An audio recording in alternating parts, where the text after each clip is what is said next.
Hey there, welcome to the 51st episode of Under the Radar. I'm super excited to be back. I've been so busy with work, with playing cover gigs all around the Finger Lakes here the last couple months, and it's just getting busier and busier, so I probably won't be putting out a ton of episodes this summer due to that. And I'm also booking Florida gigs as well for the winter.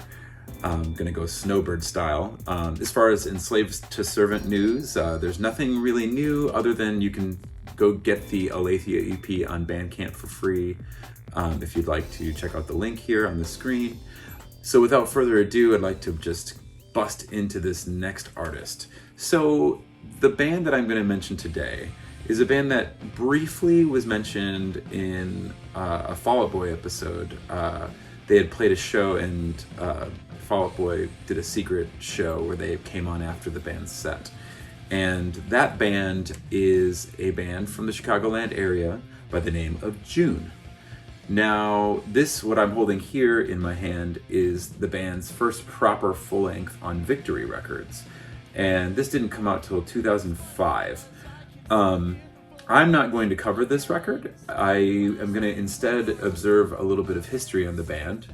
And so we're gonna take a little further back to the first demo that I ever got my hands on by the band. I believe this was in 2003. Actually, yes, it says Fall 2003 Sampler on the back.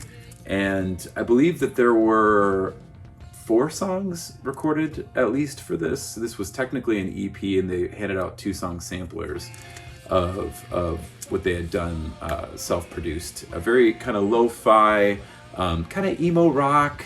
Immediately it reminded me of like Taking Back Sunday and Hot Rod Circuit and kind of like that style that was coming out at that time. But this band was quite active and busy. All of a sudden this demo was being spread around, and I saw them on so many different shows and bills. And then my band Midwest Blue at the time, we started playing a fair amount of shows together, and they were very tight live. I was actually pretty impressed with their live show. So for the release today that I'm going to cover, I don't actually physically own a copy of it.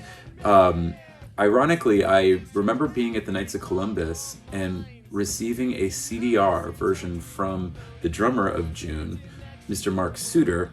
It was just the instrumental versions of what would become today's showcase, which is entitled The June EP. And it was released in 2004 on a record label called the Vinyl Summer Recordings.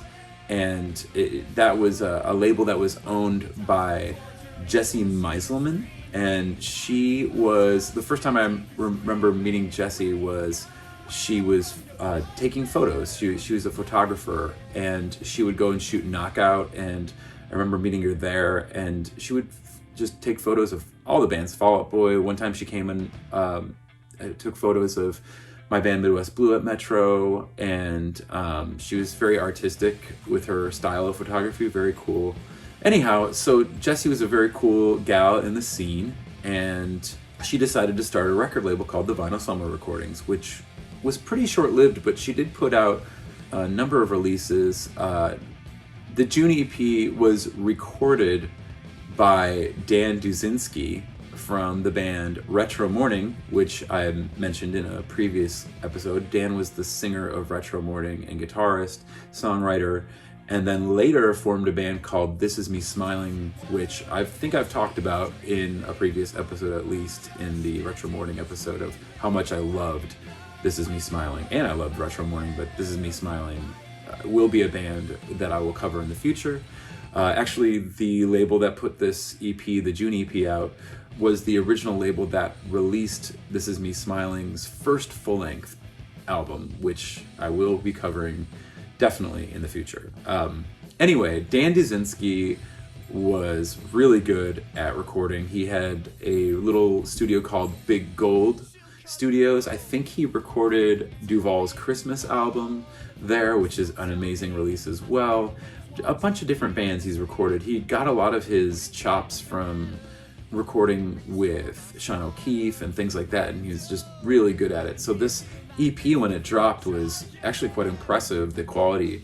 not surprisingly, this EP led the band to quickly sign to Victory Records, in which I had mentioned they put out their first full-length, If You Speak Any Faster, then later a album called Make It Blur. Anyhow, I should mention, prior to the release of the June EP, the band was actually named a different name. They were called Drive Like June, and those were the majority of, well, a good portion of the shows that we played with them were as Drive Like June. And I remember even, I think it was the Fireside Bowl we played with them, and on the flyer it was Drive Like June, but at the show, Jesse Meiselman handed me a pin, a button that just said June on it. And she said that they had changed their name, and this was the new, this is the first new piece of merch. So was kind of stoked to receive that, and I thought that was a really good choice, because obviously for any indie rock fans out there, of the band Drive Like Jehu and how similar Drive Like June is to that, and yeah, that was a good move on the band's part. That all being said, I thought I probably won't pump out any more episodes in June, so I might as well cover the band June in June. So here we are. Let's get into this EP. The first song on this CD is my favorite, personally, June song ever, and it's a song called Our Escape.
Like I had said previously, I received a CDR from Mark Suter of just the instrumentals, and when I heard this in my Discman, I was blown away by just the sound of this song and the production without vocals. I thought that the guitar parts, the chord structure, the minor chords, the way that it was put together was just, it really caught my ear. I thought that this, like I said, there's something about this song starting off with acoustic and then getting heavy into the typical June, fashion of the bulk of their songwriting and style. It's still to this day is just, I don't know. I kind of wish that they would have re-recorded it and put it on one of their Victory albums, because I think that song was quite well crafted. The next song was a song that did end up getting re-recorded on If You Speak Any Faster, a song called OK Corral. Change your mind so I don't have to.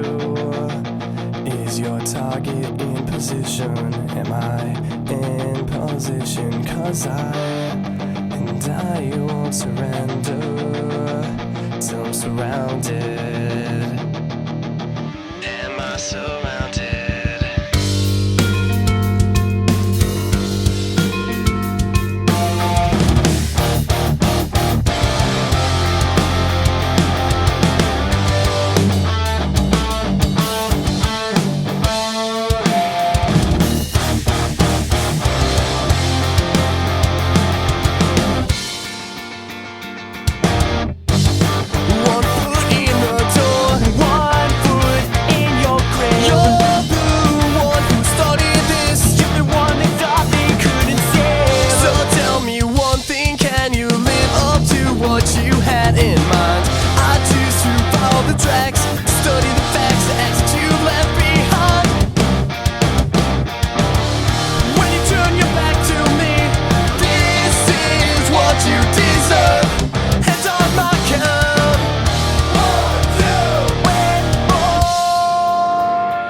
bit lower quality compared to the album version of this song, but for any June fans out there that haven't heard the June EP in full, might enjoy hearing that original version before it got into the hands of the amazing Brian McTernan.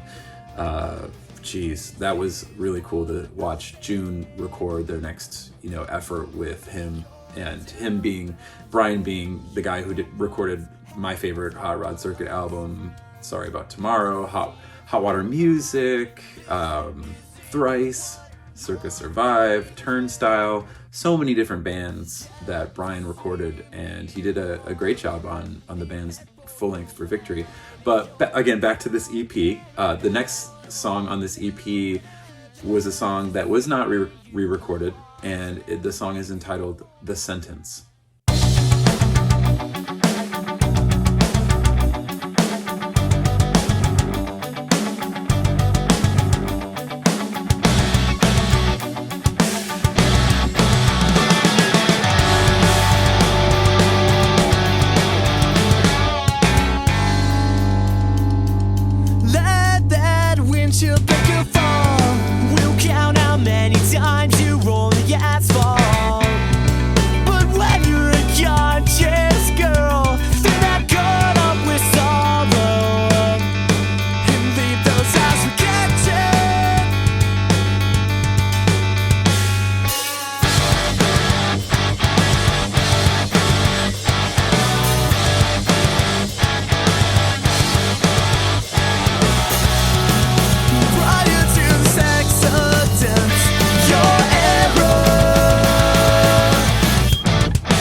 Now, the next song that I'm going to play you was another one out of the 5 songs. There were 2 that were re-recorded for If You Speak Any Faster, and this song, on top of it being, a different recording session and sounding a little bit different, it was shortened in the title of the song. The song title was shortened by about half of its original song title, and again, like I said, re-recorded on their full length, and it was entitled You Had It Coming. But this original title of the song on this EP version was entitled You Had It Coming, but this time You're a Dead Man.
Again, kind of a cool thing to be able to hear these original versions of those couple songs that were later re-recorded.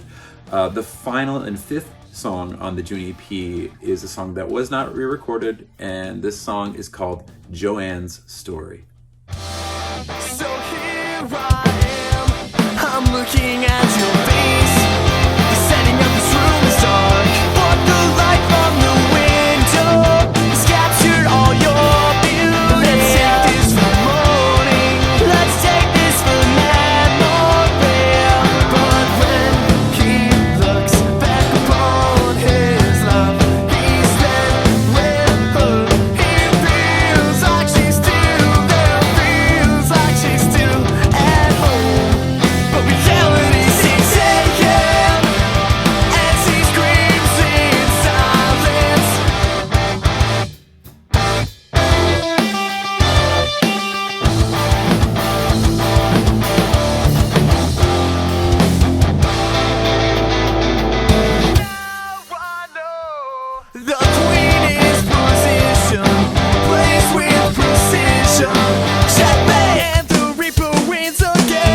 Well, that about wraps up the entire track listing for the June EP. I hope if you are a June fan that you enjoyed the little deep dive on this one.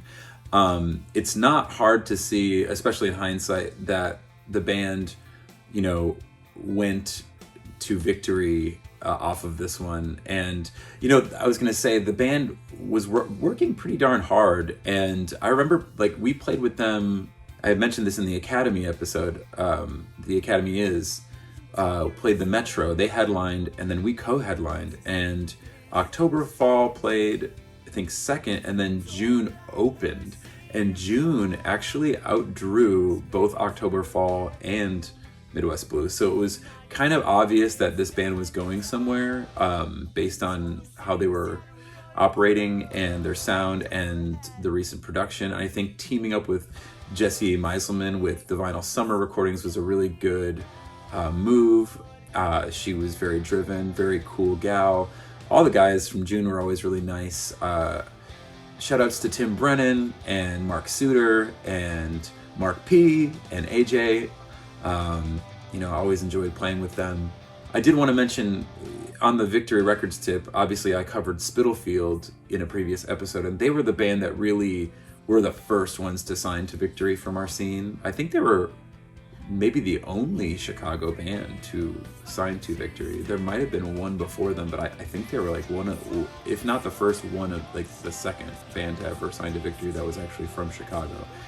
And so Spitalfield kind of made that whole thing possible. But in addition to June signing to Victory in the fall of 2004, after this release came out, the Junior Varsity, another band that I played with and was in our scene in the Midwest there, signed to Victory. And then not short after that, a band called The Audition, who probably arguably is much more popular than those other two bands, signed to Victory. And I'm not really going to cover The Audition or Junior Varsity in this series for various reasons. However, in regard to The Audition, I will be covering another band related to them later on. And I won't be covering any more Victory releases. So, but yeah, I will be covering one more Vinyl Summer release.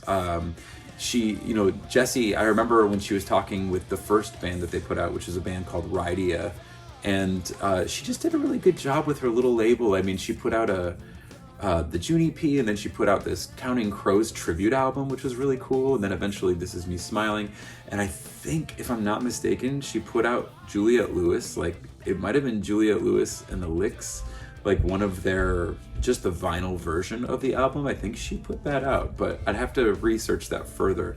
But anyway, again, shout outs to June, and just the memories of that kind of that golden era. It was the second wave of bands. You had the Academias signing to Fuel by Ramen, June, Junior Varsity, The Audition. It was this next wave after the initial Fall Out Boy, Spitalfield wave of bands, and it was really cool to watch the cycle continue in our scene. So props to them for doing all the right things that got them to that next point. I know that a lot of people really liked this band. And in other news, I am just working on some music video ideas in addition to booking things, getting my bus worked on, and I feel like I'm kind of in a holding pattern right now. So we'll see if I have any time to film more episodes in the future. But like I said at the beginning, just feel free to go to SlaveToServant.com and pre-order Escape Babylon if you'd like, the vinyl version, or any merch. Also, you can go to Bandcamp and go download the 4-song Aletheia EP for free. Hopefully I will be back soon, and thank you for your time.